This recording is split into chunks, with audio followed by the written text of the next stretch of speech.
O nosso convidado de hoje da Sessão TV Atende é o médico cardiologista Marcelo Ramos. Marcelo, muito obrigado por aceitar o nosso convite. Seja bem-vindo à Sessão TV Atende. Eu que agradeço aí o convite. Marcelo, a gente vive nesse momento que todo mundo está preocupado com o Covid. As pessoas têm problema de coração ou doenças já pré-existentes como diabetes, hipertensão. Elas estão mais assim... Tem mais chances, tem mais problemas com essa doença? Sim, né? Os indivíduos que têm cardiopatias, né? Eles têm um risco maior de desenvolver uma forma desfavorável da doença, né? Dentre as cardiopatias aqui, eu vou citar o paciente que tem hipertensão, já tem uma insuficiência cardíaca, uma arritmia, o paciente que já é coronariopata, que é aquele paciente que já teve um infarto, já fez uma cirurgia de revascularização, ou já fez uma angioplastia. Esses indivíduos, eles têm, né, uma reserva cardíaca menor e também já tem a microcirculação toda acometida. E como o vírus ele leva uma resposta inflamatória do corpo, então às vezes o coração não consegue atender a demanda durante, né, um quadro viral. E o próprio acometimento do endotélio do vaso também aumenta o risco de trombogênese, ou seja, que é uma das principais, né? O principal acometimento acontece na circulação pulmonar, onde tem microtromboses, ou seja, microembolias num quadro mais avançado de Covid. Então, esse paciente tem uma propensão maior a desenvolver essa forma, né, mais grave. E a gente pode citar também os pacientes que têm diabetes. O paciente com diabetes, por si só, já tem uma resposta imunológica mais baixa por conta da doença. E ele já tem também uma doença na microcirculação, tudo favorável também, uma evolução ruim. Os indivíduos com mais de 60 anos, eles também já têm uma redução, né, no funcionamento natural do sistema imunológico, então também já tem uma reação frente ao vírus reduzida. E geralmente esses pacientes eles já têm outras comorbidades junto, então são dois fatores aí agravantes, né, para ter uma evolução desfavorável. Eu também vou citar aqui os pacientes pneumopatas, que são os pacientes que fumaram ao longo da vida, já desenvolveram uma bronquite crônica, que a gente chama de DPLC ou enfisema, os pacientes com asmas. Aí eles vão evoluir para uma forma ruim, já por conta de uma reserva pulmonar baixa, né? Então, esse é o motivo. Eu gostaria de citar também os pacientes com obesidade. Esses pacientes que têm obesidade, né, eles já têm também uma doença inflamatória, geralmente já têm pré-diabetes, às vezes já tem uma apneia do sono e uma própria restrição do abdômen para a parte pulmonar, né, que dificultaria, né, ele estaria mais propício também a evoluir de uma forma ruim. Ou seja, todos esses problemas a pessoa tem que ficar atenta, tem que redobrar os cuidados de prevenção para evitar mesmo essa doença, né? Com certeza. Esses pacientes que eu citei, né, eles estão todos num grupo desfavorável de evolução. Tem também os pacientes que ainda não falei, que são imunossuprimidos, os pacientes que tomam fizeram um transplante, estão tomando um imunossupressor, os pacientes que estão fazendo quimio ou radioterapia para tratamento de câncer. Também tem uma chance de evoluir de forma desfavorável. Muitas dessas doenças, principalmente hipertensão ou alguma coisa do coração, é sempre aconselhada atividade física, que você consegue regular, às vezes, a pressão com a atividade física, ou até mesmo alguma coisa do coração, pequenas atividades. O médico pede, faça caminhadas, faça isso. Mas nesse período que a gente vive com a pandemia, se evita esse contato social, que a orientação é mais ficar em casa. Qual é a recomendação que os médicos hoje passam para os seus pacientes? Bom, né, a atividade física é de extrema importância, né, para a gente manter o corpo, né, um bom funcionamento, né, manter o condicionamento físico. Ele ajuda a reforçar as defesas, né, imunológicas. E o que a gente está recomendando hoje em dia é que o paciente, né, que o indivíduo tente se exercitar em casa, né. Exercitando em casa, né, ele vai ter um risco menor de se contaminar. Para exercitar em casa, né, existem, né, vários tutoriais na internet onde a pessoa pode, né, fazer uma sequência de exercícios. Eu até ia sugerir aqui para Por exemplo, se o paciente fizer 4 séries de exercício, 4 séries de 12, 4 exercícios, a gente vai ter mais ou menos aí uns 30 minutos, que seria o recomendável por dia. Então, a recomendação que tem de se exercitar em casa. E também, né, deixar de ser sedentário em casa, né? Tentar, né, ajudar mais nos afazeres domésticos, varrer uma casa, né? Trocar de canal sem usar o controle, né? Subir escadas, cuidar do jardim, tudo isso ajuda também, né, o corpo ficar ativo. São coisas do cotidiano que melhoram aí o dia a dia da pessoa, né? Com certeza, ainda mais, né, estando confinado em casa, né? Doutor, então é melhor a gente fazer atividade física em casa e não fazer caminhada na rua, como muitas pessoas têm o hábito de fazer? O recomendável é que a gente tente fazer em casa, né? Com essas sugestões que eu dei, né? Quem tiver uma esteira ergométrica, uma bicicleta, é a hora de estar usando.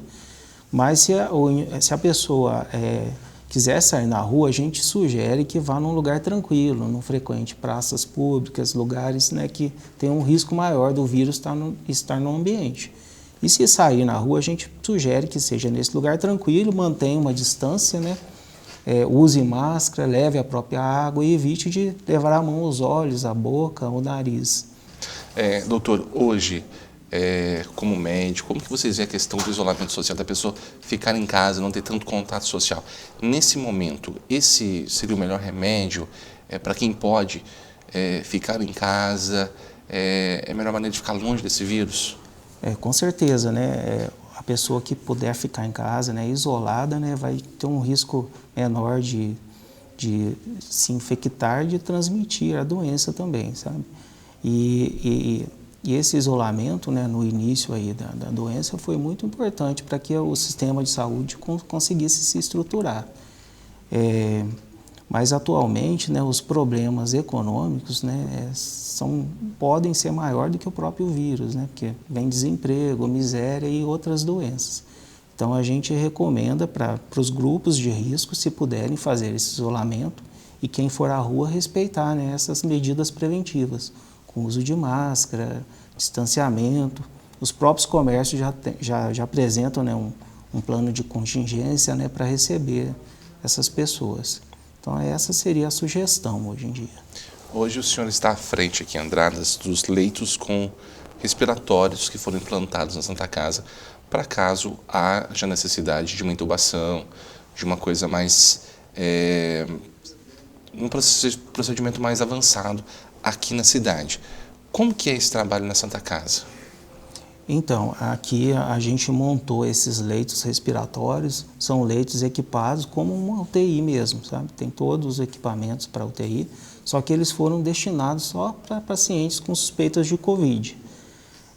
Então, a gente vai estar recebendo lá só quadros de insuficiência respiratória, onde, né, o diagnóstico de Covid esteja presumido, até a gente descartar.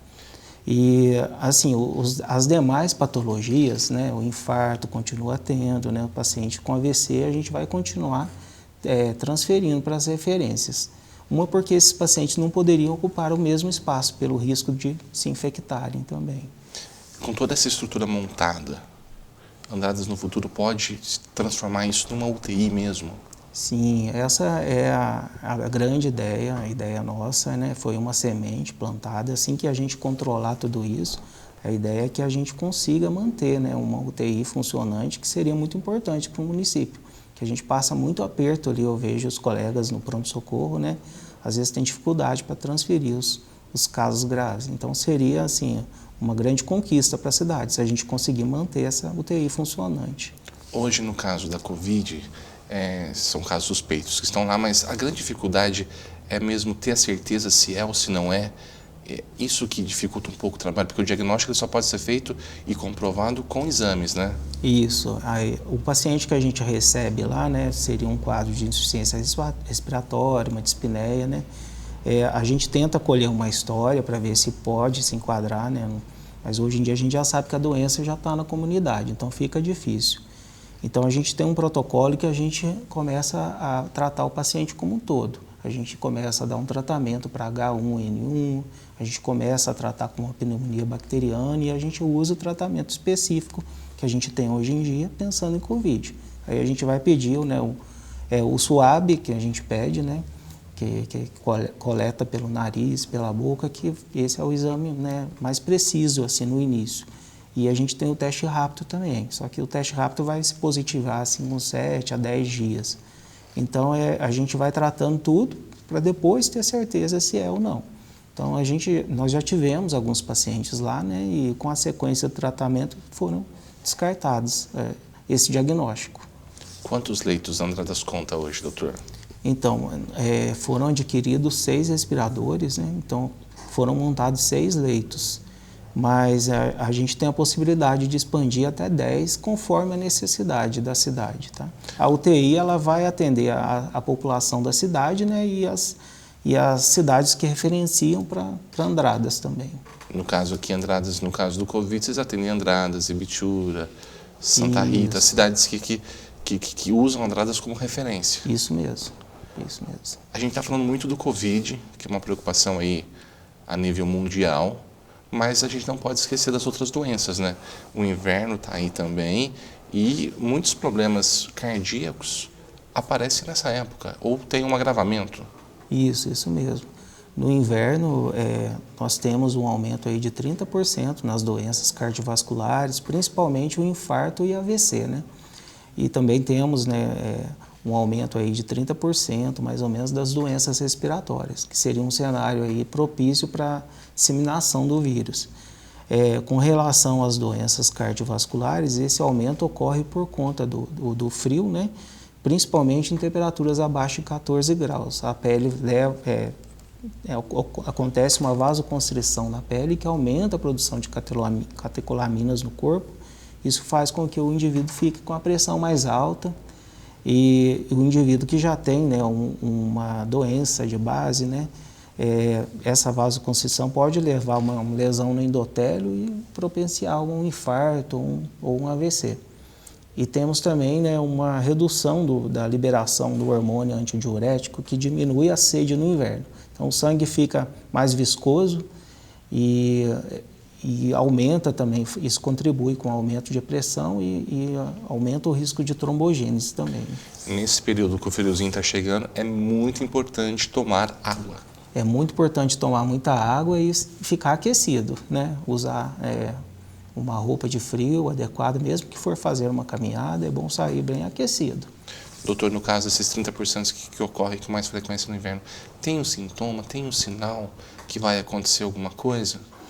Bom, os sinais, né, de um infarto, né, são clássicos. O paciente vai ter dor no peito, às vezes dispneia, que é falta de ar quando esforça, né? Às vezes pode ter uma dor referida no braço, uma dor na mandíbula. Com relação ao AVC, o paciente vai ter uma diminuição de um movimento de parte do corpo, ou dificuldade na fala, né? Qualquer sinal assim, de alerta, né, tem que procurar o serviço médico. E no inverno, com essa onda do Covid, a gente observa que as pessoas, né, estão segurando mais esses sintomas em casa com medo de frequentar o pronto-socorro. Então a gente recomenda que procure um médico de confiança, né, e no último caso vá ao pronto-socorro, sim, para que seja, né, feito um diagnóstico mais precoce. Tá, Joé. Marcelo, eu queria agradecer a sua participação aqui e, claro, até uma próxima oportunidade. Eu que agradeço aí o convite, né, e poder ajudar aí um pouquinho, né, com algumas informações. Com certeza ajudou muito, viu? Principalmente com essa água no inverno, que as pessoas têm um pouco de... Isso, é muito importante essa água no inverno. Conversamos hoje na sessão TV Atende com o médico cardiologista Dr. Marcelo Ramos.